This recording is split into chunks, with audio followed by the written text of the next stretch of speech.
The first sentence is, shall I bring you another cup of tea? Tut mutiga chiniyak chawalama. Tut means you, muti means another, chiniyak means a cup of, cha means tea, walama means bring. Tut mutiga chiniyak chawalama. Tut mutiga chiniyak chawalama. Shall I bring you another cup of tea? In Urdu we can say, आपको एक cup चाय और ले आऊं. Tut mutiga chiniyak chawalama. The next sentence is, you are not eating much. Tus bodi tiki nakhanu. Tus means you, bodi means much, more, tiki means khana, nakhanu means not eating.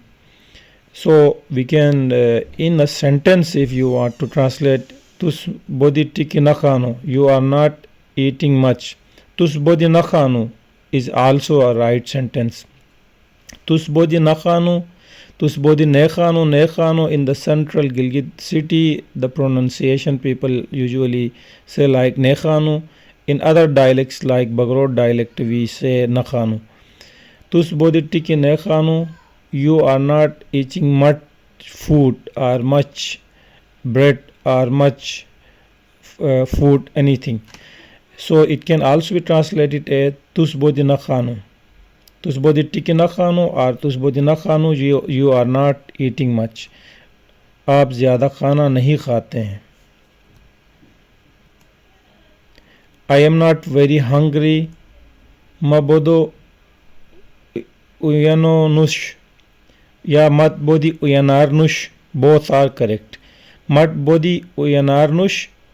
This is also correct. Mabodo uyano nush.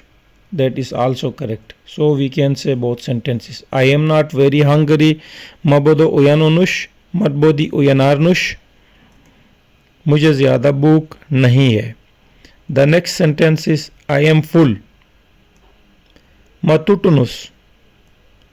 Matutnus. मैं सैर हुआ हूँ. I am full.